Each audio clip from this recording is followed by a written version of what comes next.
په اروپا کې بالخصوص په یوکې کې چې موږ ژوند کوو دلته د اختر لپاره خلک په خپلو کورونو کې ترتیبات نیسي، واقعا لکه څنګه چې په افغانستان کې نیول کېږي، خو دلته هم همداسې نیول کېږي په اروپا کې. خو یو شی دلته دا دی چې هغه دوستان چې په افغانستان کې په خپل وطن کې شته په دې ځای کې نشته، کم دي.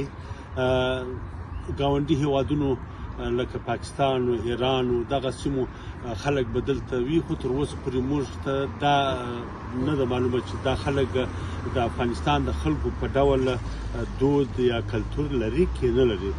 نو اختر په خپل وطن کې ښه خوند کوي، هلته دوستان شته، هلته میلې شته، هر څه شته.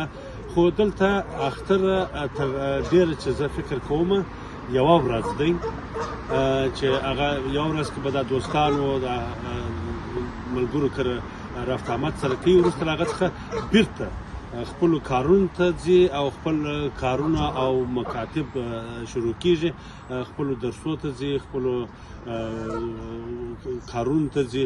نو اختر په دغو سیمو په اروپا کې یوه ورځ دی، ډېر نه دی. دا که څوک ځان ته خپله جلا رخصتي ورکوي هغه بېل اړخ دی، خو په اصل کې دلته اختر یوه ورځ دی، بل نور داسې خاص 3 ورځې نشته چې سړی د 3 ورځې د یوه ځای څخه بل ځای ته ولاړ شي. دا د محادي داسې میلې هم دلته نشته چې خلک د میلو ته ولاړ شي او هلته د میلې وکړي.